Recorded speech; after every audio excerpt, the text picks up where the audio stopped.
کچھ خلاف شرع اس وقت نہ ہوا از روئے تورات اور زبور کے، لیکن اتنا بھی پیغمبروں کی شان کے خلاف ہے کہ کوئی شبہ کرے ان پر کہ عمل ان کا درست نہیں۔ چنانچہ اللہ نے حضرت داؤد علیہ السلام کی جانچ کے لیے 2 فرشتوں کو بھیجا جو اپنی دمبی کا مسئلہ لے کر حاضر ہوئے۔ مروی ہے کہ ایک دن حضرت داؤد علیہ السلام اپنی عبادت خانے میں بیٹھے مناجات کر رہے تھے کہ اچانک 2 اجنبی آدمی عبادت خانے کی دیوار توڑ کر حاضر ہوئے۔ حضرت داؤد علیہ السلام انہیں دیکھ کر گھبرائے، تب انہوں نے کہا مت ڈرو، ہم تجھ سے فیصلہ کروانے آئے ہیں۔ چنانچہ ارشاد باری تعالیٰ ہے، کیا خبر ہے کہ تو دعویٰ والوں کی جب پہنچے دیوار توڑ کر آئے، عبادت خانے میں جب داخل ہو گئے داؤد کے پاس تو وہ گھبرایا۔ ان سے وہ بولے مت گھبرا، ہم 2 جھگڑنے والے ہیں، زیادتی کی ہے ایک نے دوسرے پر، تو فیصلہ کر دے ہم میں انصاف کا، اور دور نہ ڈال بات کو اور بتا دے ہم کو سیدھی راہ۔ حضرت داؤد علیہ السلام نے فرمایا کہ اپنا مسئلہ بیان کرو، پھر ہم اس میں فیصلہ کریں گے ساتھ انصاف کے، اگر اللہ نے چاہا تو۔ چنانچہ ان میں سے جو فریادی تھا اس نے عرض کیا، ہے بادشاہ، یہ جو میرا بھائی ہے یہ مجھ پر زیادتی کرتا ہے کہ اس کے پاس اول 99 دمبیاں اپنی موجود ہیں اور میرے پاس صرف 1 دمبی ہے، اور پھر مجھ سے بھی کہتا ہے کہ اپنی دمبی میرے حوالے کر دو، اور اس بات میں مجھ سے بھی زبردستی کرتا ہے اور میری چیز جس پر میرا حق ہے مجھ سے چھینتا ہے۔ حضرت داؤد علیہ السلام نے دوسرے شخص سے کہا کہ جس کے خلاف مقدمہ تھا، پوچھا کیوں جی، یہ بولتا ہے سچ ہے یا نہیں؟ اس شخص نے کہا اس کی دمبی خوبصورت ہے اور دیکھنے میں آنکھوں کو بھلی لگتی ہے، بس مجھے وہ پسند ہے، اس لیے میں اسے اپنی دمبیوں میں ملانا چاہتا ہوں تاکہ میری 100 دمبیاں پوری ہو جائیں۔ حضرت داؤد علیہ السلام نے فرمایا، یہ تو کھلی بے انصافی کرتے ہو کہ اپنی دمبیاں پوری کرنے کے واسطے اس کی دمبی کو ناحق اپنے ریوڑ میں ملاتے ہو،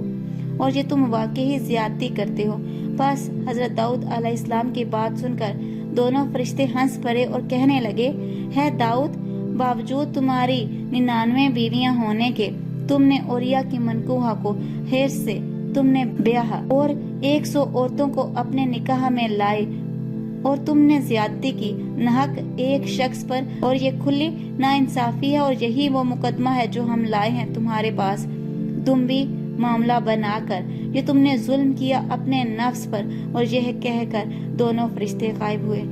حضرت داؤد علیہ السلام اس بات سے بہت نادم ہوئے اور معلوم کیا کہ وہ دونوں فرشتے دمبی کا معاملہ لے کر دراصل ہم کو نصیحت اور سرزنش کرنے آئے تھے، اس پر جو خطا مجھ سے سرزد ہوئی تھی۔ تب اپنی خطا سے معترف ہو کر بہت روئے۔ تب حکم ہوا، ہے داؤد بے غم رہو، حشر کے دن اس کے لیے ایک قصر جنت میں یاقوت سرخ کا بناؤں گا، اس میں بہشت کی حوریں رہیں گی،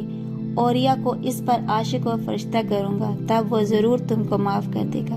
منقول ہے کہ حضرت داؤد علیہ السلام نے فرمایا کہ الہی، مجھے ہرگز چین نہیں پڑے گا جب تک کہ اوریا مجھ کو معاف نہ کر دے۔ تب حق تعالیٰ نے اسی وقت بہشت میں ایک محل پرتکلف جوہرات سے بنا کر اوریا کو دکھایا اور اسے فرمایا کہ تو داؤد کو اس کی تفسیر معاف کر دے تو یہ محل تجھ کو بخش دوں گا۔ چنانچہ اس نے جب وہ پرتکلف محل اور اس میں حسین ترین حوروں کو دیکھ کر